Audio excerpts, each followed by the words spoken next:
Um, dois, três e gravando. Olá, tudo bem, meus queridos alunos? Bom dia, boa tarde, boa noite, de acordo com o momento que vocês estarão assistindo a nossa aula.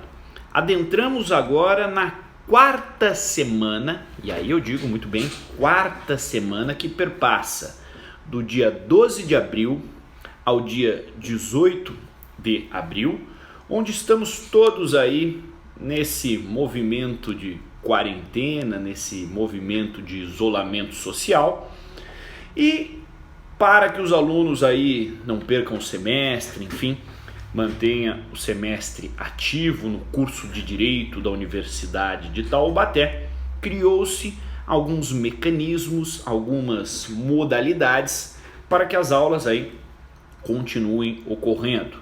Em uma primeira e segunda semana foram realizadas atividades onde o coordenador, professor Wagner, e o professor Romero, eles alimentavam o sistema informatizado EVA, que é um portal específico de link entre a instituição e o aluno, para essa troca aí, utilizando-se das mídias, enfim, e dos meios de comunicação aí virtuais, certo? A partir da terceira semana, foi uma semana com feriado aí para algumas turmas, outras turmas já tiveram a minha aula aqui telepresencial, enfim.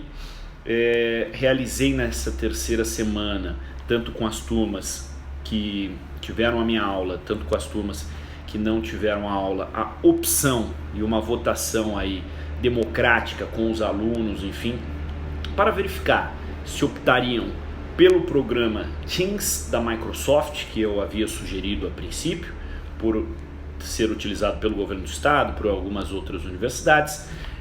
A Unital aí perpassou a possibilidade do programa Zoom, onde alguns professores estavam ministrando aula também pelo Zoom, não sei se ainda o fazem, até que veio uma nota da Agência Nacional de Saúde e verificavam se eram fake news ou não, acerca então da segurança desse programa do Zoom. A instituição Unital fez uma avaliação do programa, viu que o programa é seguro, então também seria possível as aulas aí por meio do Zoom, desse sistema, mas em votação com os alunos, enfim, em sala de aula, por meio dos representantes de sala de aula, eu sugeri então ou o Zoom ou o Teams da Microsoft ou aulas gravadas no YouTube para o aluno então poder ver essa aula de manhã, de tarde, de noite, de acordo com a sua melhor conveniência. E aí foi votado as aulas gravadas pelo YouTube por todas as turmas, de forma unânime. A grande massa dos alunos da Universidade de Taubaté optaram por aulas gravadas aí no YouTube. Então eu abri um canal no YouTube com o meu nome, aí eu gravo as aulas via aplicativo do celular, enfim, em conjunto aqui com duas máquinas, tem um notebook, tem um computador de mesa e tem um celular onde ele capta a voz. E aí a dinâmica dessa composição da aula, ela é dentro de um aplicativo chamado Via Vídeo Brasil, que é um aplicativo pago, enfim, para edição das aulas, enfim, para gravar som e imagem com uma melhor qualidade. Espero que esteja de acordo, porque eu pago mensalmente esse programa, enfim, para viabilizar aí uma melhor adequação e depois de compactação dessa aula, porque depois é possível a edição, que seja compactado essa aula para alimentar o canal do YouTube, e o link do canal do YouTube depois é gerado dentro da plataforma EVA aí para vocês, meus alunos. Então, a partir dessa terceira semana, quando foi feita essa votação, a Unital já se adequou e já conseguiu abrir um portal específico também para cada professor. Então, a partir da terceira semana de quarentena, todos os professores já estavam aí com o portal EVA em atividade e alimentando aí atividades, videoaulas, certo? Bom, aí chegamos na quarta semana, e essa aula aí do dia 12 ao dia 18, enfim, a todas as turmas, estamos na quarta semana aí de quarentena, de isolamento social. Os decretos, as portarias, esse movimento entre governo do estado, entre o nosso governo municipal aqui e entre o governo a título da União, ou seja, é o poder executivo, União, presidente, estado, o governador de estado e em âmbito municipal o prefeito, estão aí criando mecanismos, enfim, com a finalidade única de manutenção da vida, do equilíbrio aí da saúde, mas é certo que nessa quarta semana começa a aparecer questões também de cunho aí social econômico, então começa a haver um choque entre a questão de uma máxima do princípio do direito à vida, à saúde, e também do que está sendo pautado aí, que está em voga acerca dessa liberdade de ir e vir, enfim, essa máxima constitucional do princípio da liberdade atrelado a um caráter econômico. Então está havendo um choque do governo federal com o governo estadual, especificamente aqui do estado de São Paulo, no qual residimos, enfim, estamos vinculados. E, enfim, vamos aguardar aí os próximos movimentos. Volto a dizer, estou ansioso para o retorno das aulas presenciais. É algo novo para mim, essa troca. Gosto de gravar alguns pequenos vídeos, enfim, faço algumas lives de conteúdo jurídico que muitos alunos aí acabam acompanhando também, mas o que me é prazeroso, o que me dá prazer é o contato presencial com os alunos em sala de aula, onde a aula é mais dinâmica, enfim, onde eu posso extravasar, assim, pode ser que aqui durante o nosso encontro eu acabe extravasando em alguns momentos, enfim, porque eu gosto de pontuar, colocar chaves de pontos de fixação com o aluno, enfim, eventualmente fazer uma piada, chamar atenção para algum ponto específico, e nessa troca aí, enfim, dessa aula na qual esse encontro falta aí o aluno de sala de aula, a questão das perguntas diretas fica um pouco mitigado, mas volto a dizer, o portal EVA de vocês agora é alimentado por mim. A partir da terceira semana já comecei a alimentar o portal EVA, quarta, quinta, sexta e aí por diante, até o período que demandar a necessidade da utilização do portal EVA. Sou eu, professor André Augustinho, agora que estou à frente do portal EVA. Então, eventuais dúvidas de você e meu querido aluno, envie no portal. Assisti a aula, professor, e fiquei com dúvida. Envie uma mensagem via portal EVA. Professor, além do portal EVA, onde eu posso enviar essa dúvida para você? Também pode enviar pelo Instagram, que o Instagram eu também estou ali diuturnamente com ele ativo. E aí meu Instagram é meu sobrenome, Augustinho, e o numeral 8. Então você, meu aluno, pode realizar a sua pergunta da aula dentro do campo mensagem e do campo chat no portal do EVA. Já fiz o teste com alguns alunos de algumas turmas e essa questão das perguntas fica mais objetivo e aparece com mais facilidade no campo, porque abre uma janela em vermelho com uma interrogação, se você utiliza o campo mensagem, que fica no canto superior direito da sua tela aí do EVA, quando você está dentro da página da nossa disciplina específica. Então sugiro aí, não sei como os outros professores estão demandando isso com vocês, eu estou abrindo um chat por aula, mas esse chat por aula, a mensagem muitas das vezes, é tudo novo dentro desse sistema, ela não aparece de forma direta para mim, fica uma mensagem ali que às vezes o sistema não libera e não chega ao professor. Então a sugestão é aquela mensagem que chega e logo que eu abro a página, o portal, ela já fica no canto superior com uma janela, uma interrogação em vermelho, e aí facilita essa nossa troca. Então sugiro perguntas destinadas aí de acordo com as nossas aulas, sejam aí clicadas nesse campo superior, aí quando você abre a nossa disciplina, canto superior direito da tela, aí do sistema EVA de vocês, certo? Que é esse ambiente virtual, sistema EVA da Universidade de Taubaté. Bom, dentro desse momento de pandemia, de coronavírus, enfim, com início na China, isso já de forma disseminada e latente, né, a todos, isso é claro, inequívoco, tivemos uma onda sensível na Itália, principalmente na cidade de Bergamo, com picos aí de mortalidade que beiraram o caos e a barbárie. Na segunda semana perpassou com muito afinco na Espanha. Estamos agora nesse momento de quarta semana com um pico nos Estados Unidos. Os norte-americanos estão sofrendo sensivelmente com o avanço aí desse vírus, enfim, dessa enfermidade que afeta aí o sistema respiratório. Bom, o que é importante, meus queridos alunos, aqueles que trabalham em serviços essenciais de cunho necessário, dos markets, dos supermercados, alimentação, os cunhos aí, atividades em hospitais, médicos, enfermeiros, enfim, esses sim tem que estar na rua. Aqueles outros que não perpassam por serviços essenciais, é um momento aí de união, mas uma união de cada um no seu respectivo lar.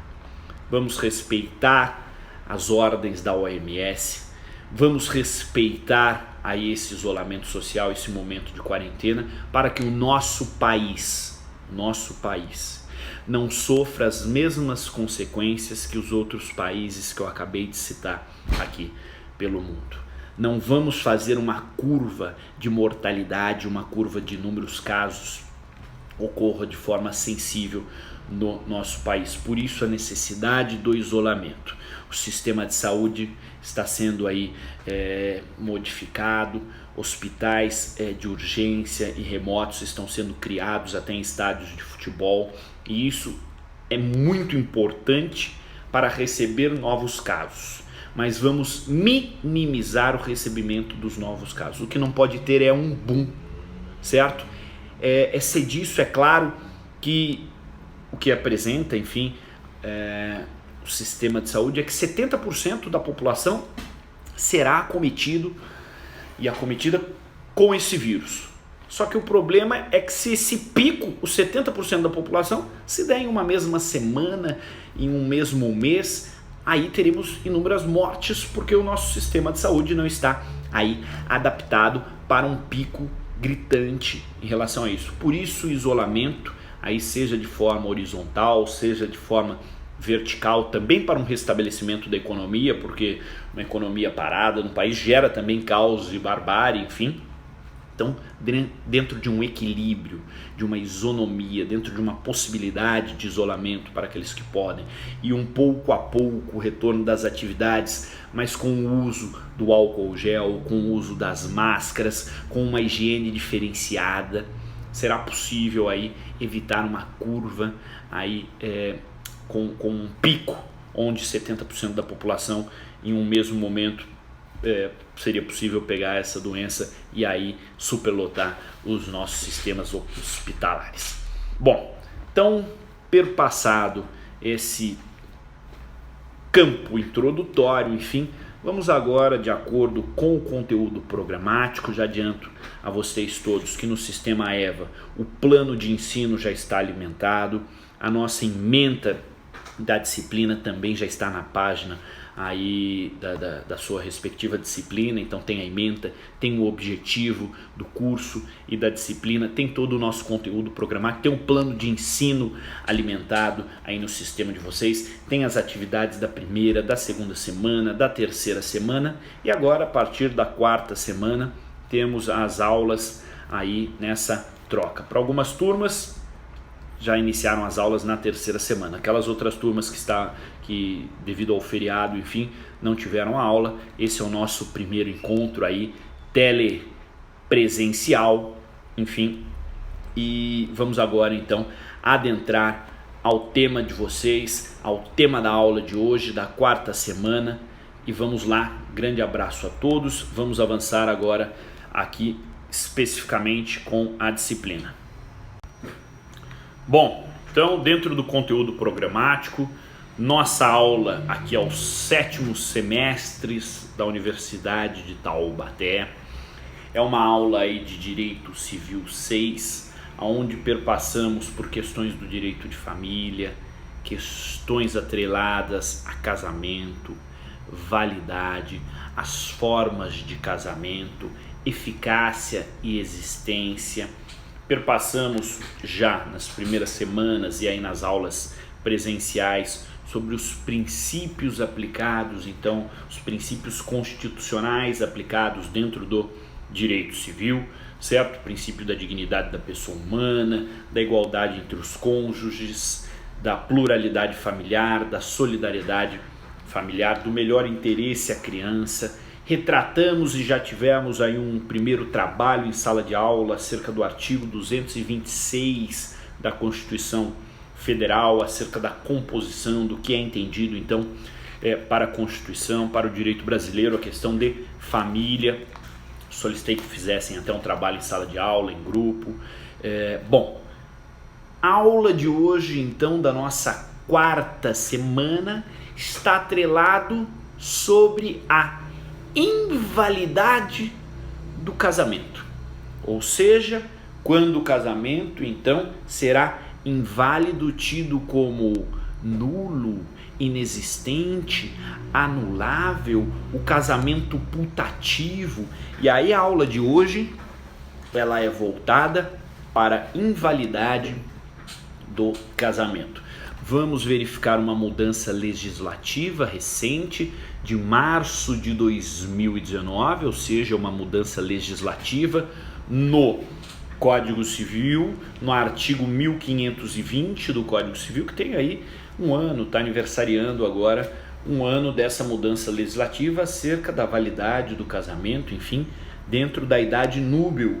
Então, vamos verificar também essa mudança legislativa na aula de hoje. Então coloquem aí, meus queridos alunos que acompanham essa aula, o tópico da aula de hoje: invalidade do casamento. Você deve colocar no seu caderno aí, invalidade do casamento, como tópico da nossa aula de hoje. É o tópico 5 do seu conteúdo programático aí dentro do plano de ensino. Legal? Então coloquem aí, invalidade do casamento.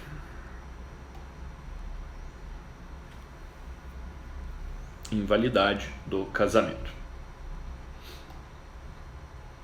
Bom, colocou invalidade do casamento, que é importante aí você, meu querido aluno, lembrar. O casamento, a constituição, o ato de celebrar o casamento, o ato da união entre pessoas por meio do casamento, ele é pautado por meio de um contrato. E vocês já tiveram lá em Direito Civil 4 a teoria geral dos contratos. Dentro dessa concepção do contrato, a celebração do casamento, o ato de reunir pessoas por meio do casamento é vinculado a um contrato. E esse contrato ele tem regras, esse contrato tem aí uma formalidade a ser seguida, sim. Esse contrato é tido como um contrato solene. Então, dentro da invalidade do casamento, você vai colocar aí que o casamento, essa união, é por meio, se dá por meio de um contrato. E esse contrato aí tem requisitos, tem regras a serem seguidas, e aí nessa composição é tido como um contrato de natureza, dentro da sua classificação, solene.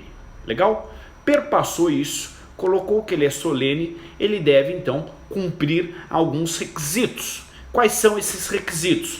Primeiro deles, agente capaz, certo? Aqueles que irão contrair um matrimônio, que irão então serão as partes a celebrar este casamento, a composição, a união por meio desse contrato, devem ser capazes. Esse é o primeiro ponto, que deve ter aí também agente capaz. O objeto lícito, Por isso que dentro das últimas aulas que vimos aí do nosso encontro 3, do encontro da terceira semana, da segunda semana, acerca das formas do casamento, validade, existência, eficácia, é necessário verificar se preenchem requisitos. Quais requisitos? Aqueles que serão ensejadores da verificação, se não há impedimentos matrimoniais. Se recordem que os impedimentos matrimoniais ensejarão aí a nulidade e a anulabilidade do casamento, certo?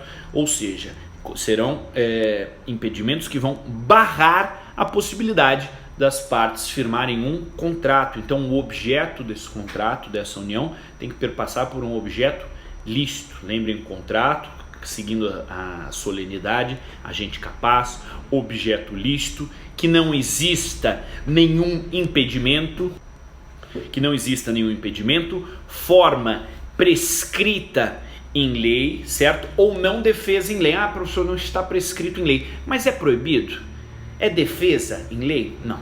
Determinado, determinável, certo? Então essas são aí as características, a composição de validade, eficácia para constituição do vínculo matrimonial por meio do casamento. Então, passou por esses requisitos triviais, vamos ver por que do casamento. O que o legislador constitucional originário buscou aí por meio do casamento. Ou seja, qual seria então a finalidade do casamento? Meus queridos, a finalidade do casamento, o que se objetiva é a constituição de família. É muito tranquilo e simples.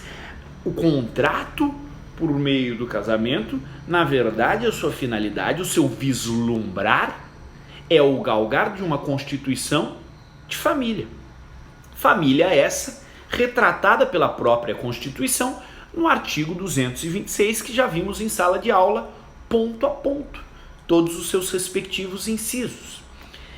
Mas o que me importa nesse momento, nessa aula de invalidade, é relembrar vocês que o casamento, que enseja a Constituição, tem por finalidade constituir uma família.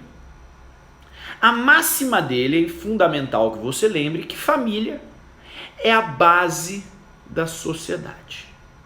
Se família é a base da sociedade e a finalidade do contrato de casamento é levar a criação, a constituição de família, na verdade o contrato de casamento, ele é o início da base da sociedade.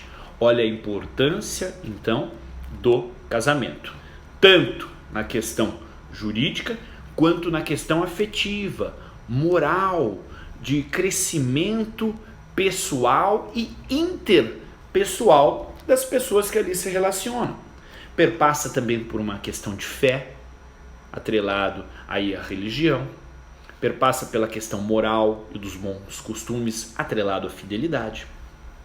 Perpassa por um vínculo jurídico aonde abarca questões patrimoniais, certo? Aqueles que se unem por meio desse contrato perpassam por divisões patrimoniais. Eles têm que escolher o regime de bens deste contrato, desse vínculo, dessa união. Então, a conjuntura do casamento como base da sociedade perpassa por inúmeros requisitos dentro dessa constituição familiar. Beleza? Legal. Avançando mais um pouco. Quando então esse casamento será nulo, anulável? E aí vamos falar também do casamento putativo. Primeira coisa, o casamento não pode se dar com aqueles que são impedidos. Isso já retratamos na nossa última aula mediante vídeo, aqui aula específica atrelada ao conteúdo programático, onde falamos aí de forma exaustiva das questões aí limitadoras à possibilidade de casamento, ou seja, dos impedimentos matrimoniais.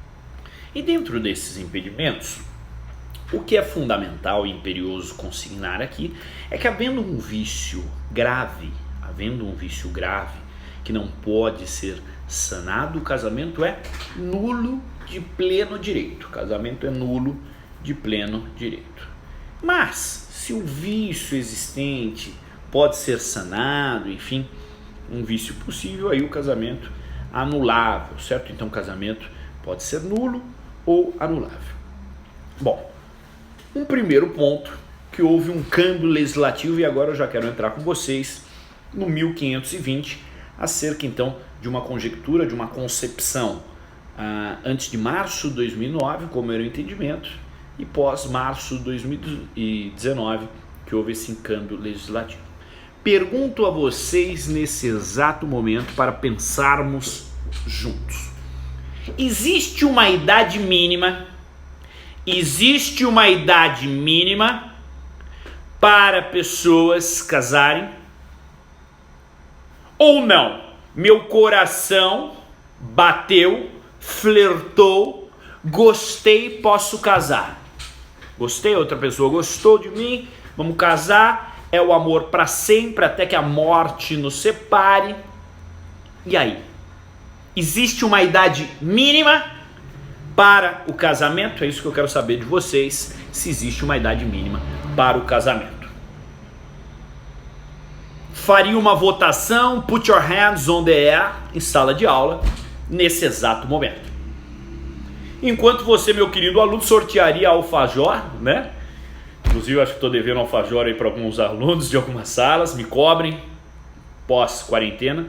A maioria eu acabei pagando, acabei cumprindo aí e pagando o alfajor. Não sei se estou devendo ainda, mas caso esteja, me cobrem aí aqueles que acertaram as perguntas, enfim, em sala de aula e tem o alfajor como premiação. Bom, a idade núbil, a idade para casar, idade mínima de 16 anos. A idade núbil, a idade mínima definidora para casar, 16 anos. Essa idade está no Código Civil, no artigo 1517, idade núbil de 16 anos, no artigo 1517. Mas esses menores de idade, porque a maioridade civil, a maioridade penal está no Brasil aos 18 anos. E eu estou dizendo a vocês que para o casamento é possível, com idade núbil, casar-se a partir dos 16. Professor, mas daí vai ferir a solenidade, sua solenidade aí, o agente capaz. Com 16 anos, não capaz. Meus queridos alunos, o legislador infraconstitucional, no Código Civil, no 1517, colocou uma definição que é possível casar com idade mínima de 16 anos, com autorização de ambos os pais. É o teor ipsiliteris do artigo 1517, com autorização dos pais, ambos os pais, é possível aquele que não atingiu a maioridade civil, 18 anos, case a partir dos 16 anos. Gravado isso do 1517, você, meu aluno, que nesse momento deve se recorrer ao seu vademecum, ao seu Código Civil, físico ou eletrônico, deve olhar agora o artigo 1520, que esse houve um câmbio. O artigo 1520 do Código Civil, ele autorizava até março de 2019 que o casamento era possível também para os casos de pessoas menores de idade, menores de 16 anos, Em dois casos específicos. Dois casos específicos. Em caso de gravidez, esse era o primeiro caso grave, meu querido aluno, em caso de gravidez, até março de 2019, era possível o casamento abaixo da idade núbil de 16 anos. Então, se está grávida, é possível casar até março de 2019, sim. E também para evitar condenação criminal. Em casos de relacionamento vinho, queijo, vela, entre menores ou maiores com menores, para evitar uma condenação criminal. Possibilidade, na antiga redação do 1520, cumprimento de pena criminal e gravidez, esses são os dois tópicos, era possível o casamento abaixo da idade núbil. Até que,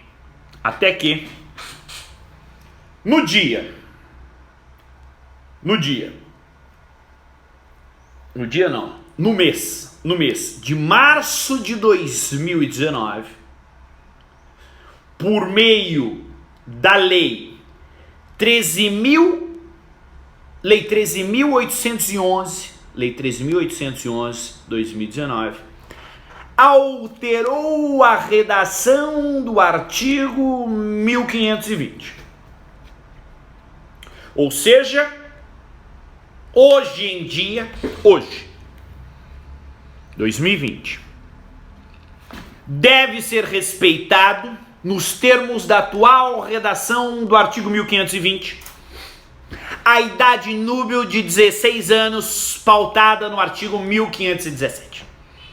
Então, agente capaz, aquele que superou a maioridade civil, mas possui o mínimo de 16 anos de idade núbil, com autorização de ambos os pais, pode casar. Professor, e as exceções, gravidez e para suprimento de condenação criminal em casos de menores de 16 anos. Essa decaiu tem um ano. Legal? Show de bola? Maravilha. Então, vamos avançar aqui. Então, vamos agora retratar o casamento nulo. Casamento nulo. O casamento é nulo quando, e olha aí, quando falamos de nulidade, estamos perpassando por algo que atinge a ordem pública. Legal? Então, casamento é nulo quando celebrado com os seus respectivos contratantes dentro do contrato solene, que possuem o impedimento do artigo 1521. Então é importante o aluno gravar, e aí vamos lá, vademecum na mão. Possuindo um dos impedimentos do inciso 1 ao inciso 7 do artigo 1521 do Código Civil, são 7 incisos. Aqueles contratantes que são impedidos pela lei. Bom, cortou aqui porque me ligaram bem na hora.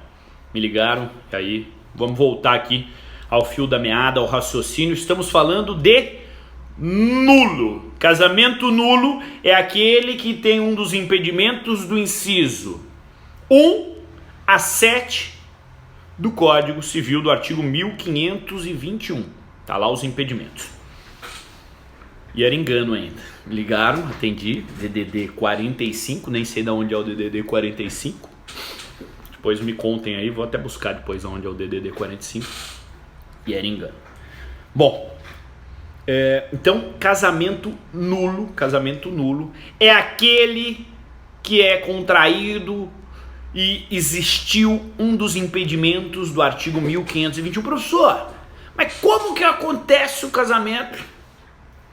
O oficial de registro do cartório, no ato da solenidade, não é vislumbrado o requisito? Sim, essa é a finalidade, vislumbrar e verificar os requisitos. Mas em um caso Aqueles que estão ali contraindo, na verdade, caso ocorra, que é aqueles que estão contraindo matrimônio, depois venha a ser verificado que havia um dos impedimentos do 1521, por ser um impedimento, a nulidade de ordem pública, ela pode ser declarada a qualquer momento. Muita atenção, grave isso. Quero que você grave isso agora. Grave. Vamos gravar. A mente para sempre. Cai na prova da OAB, isso é questão número 37 do caderno branco. Quando vocês forem fazer a prova da OAB 2021. Gente, caderno branco, questão número 37. Nulidade de casamento.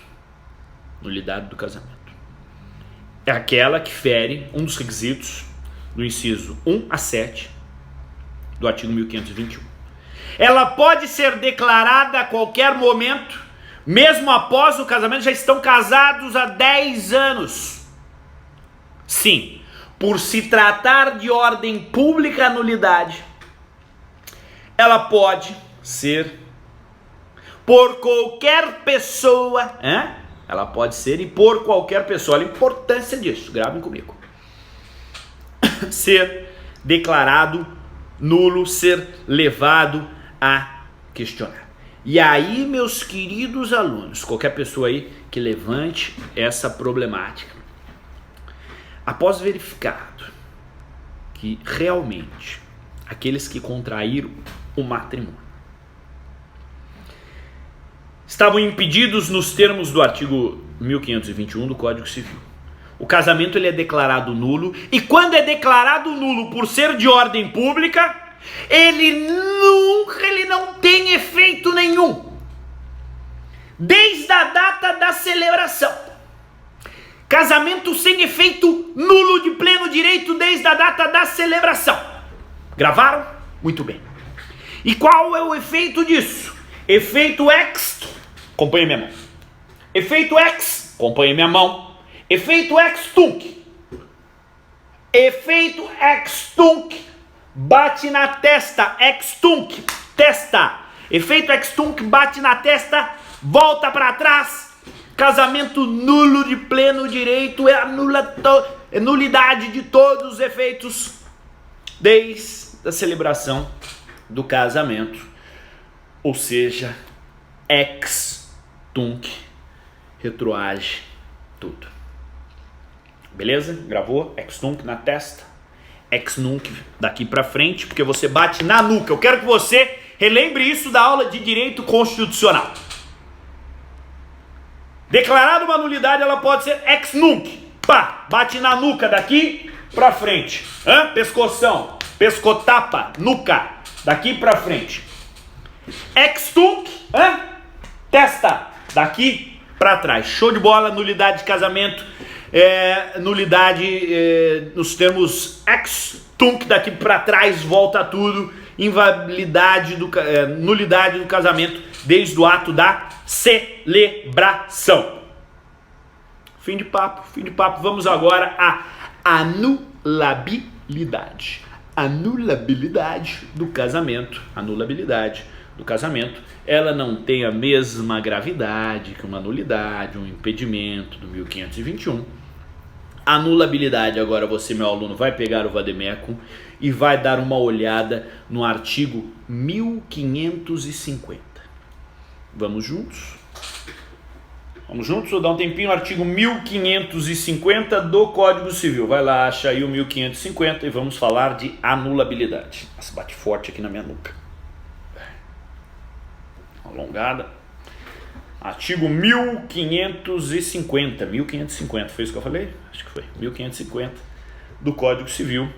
Você, meu querido aluno, vai aí então ver questões de anulabilidade do casamento. 1550.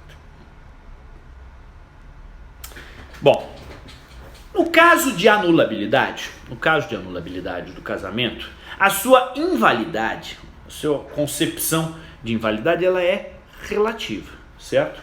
E aí, sendo relativa, se o caráter de invalidade é relativo, isso também é para gravar. pode ser uma questão da prova da OAB ou está no mesmo link daquela 37 do caderno branco.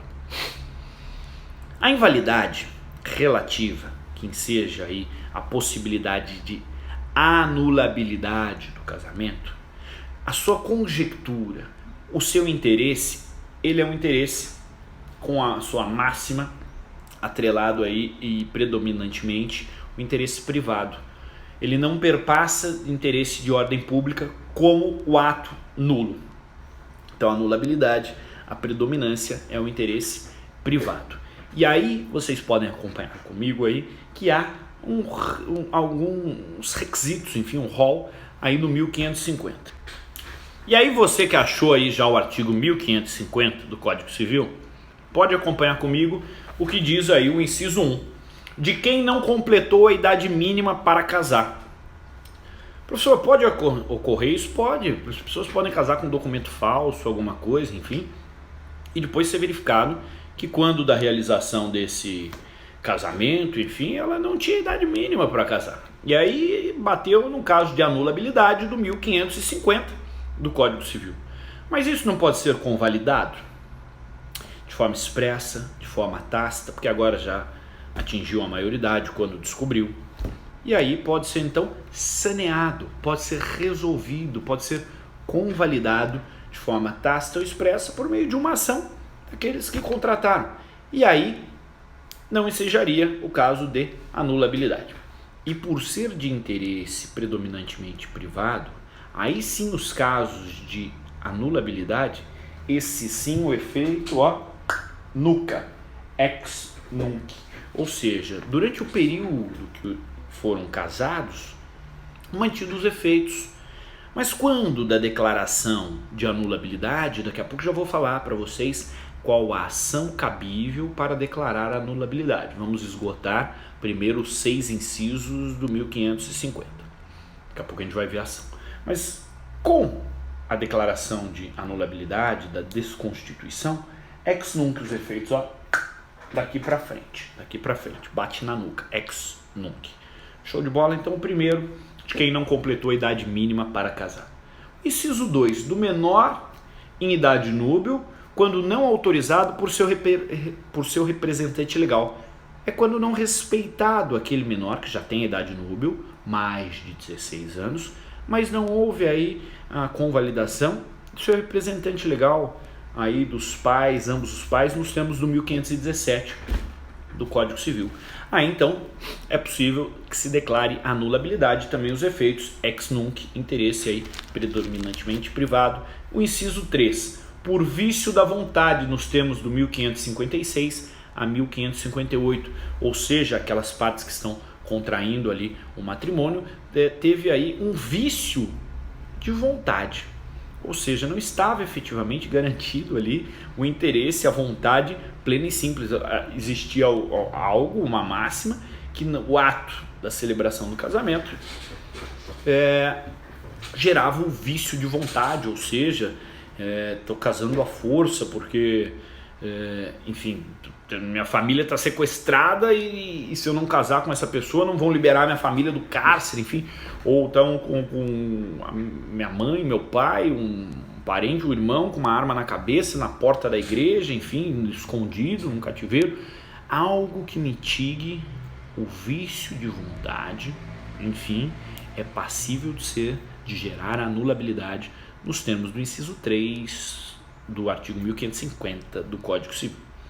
O inciso 4, do incapaz de consentir ou manifestar de modo inequívoco o consentimento, ou seja, aquele que possui alguma incapacidade, enfim, e de forma inequívoca não é possível aí consentir ou manifestar aí o seu consentimento, o seu aceite. Isso depois é verificado, enfim, é passível de anulabilidade também.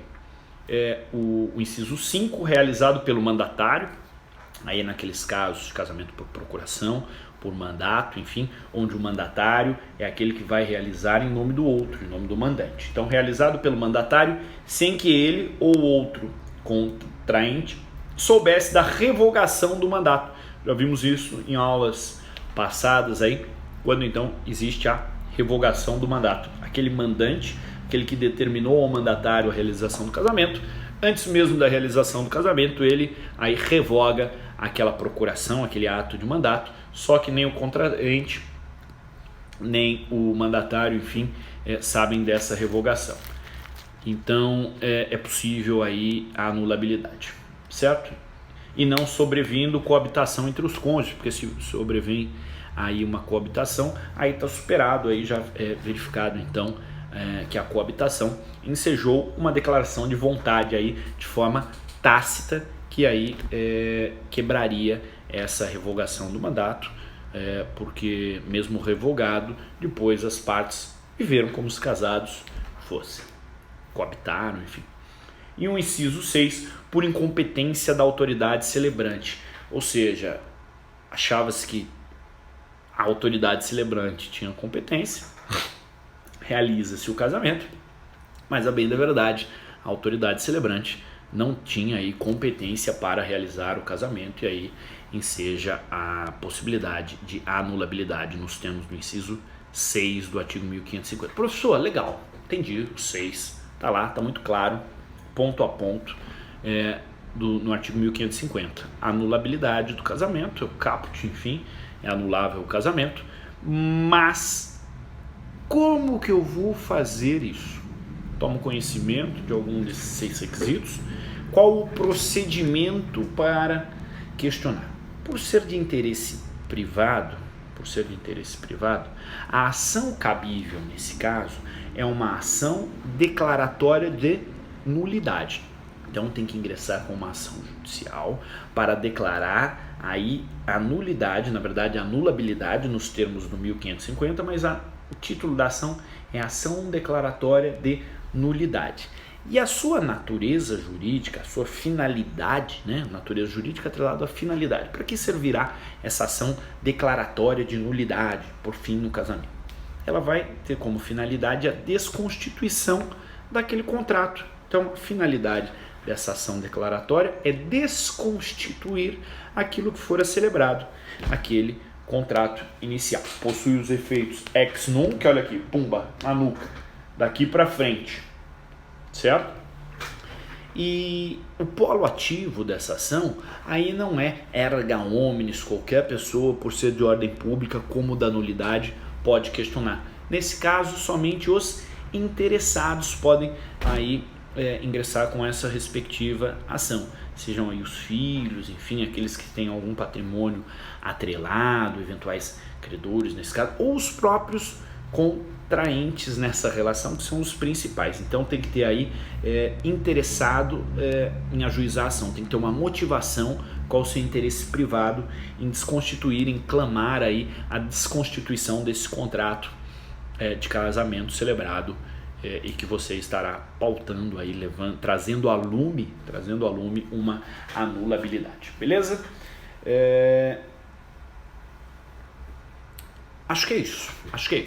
Vou deixar para a próxima aula aí para falar do casamento putativo. Então, com isso encerramos, meus queridos alunos, aí a nossa aula de hoje, a 4ª semana. Falamos aí iniciando uma possibilidade de agente capaz, de idade, objeto lícito, determinável, enfim, depois passamos pelos casos de nulidade do casamento e depois a anulabilidade do casamento, os efeitos ex tunc, os efeitos ex nunc. E com isso encerramos a aula de hoje. Grande abraço a todos vocês aí. Vamos manter essa questão de quarentena aí na medida do possível, isolamento. Aguardo vocês aqui no Sistema EVA, enfim, na mesma dinâmica de aula na próxima semana, na 5ª semana, até quando perdurar aí esse movimento da evolução do coronavírus, enfim. O importante é que as aulas aí continuem, o importante é que o aluno não perca o semestre.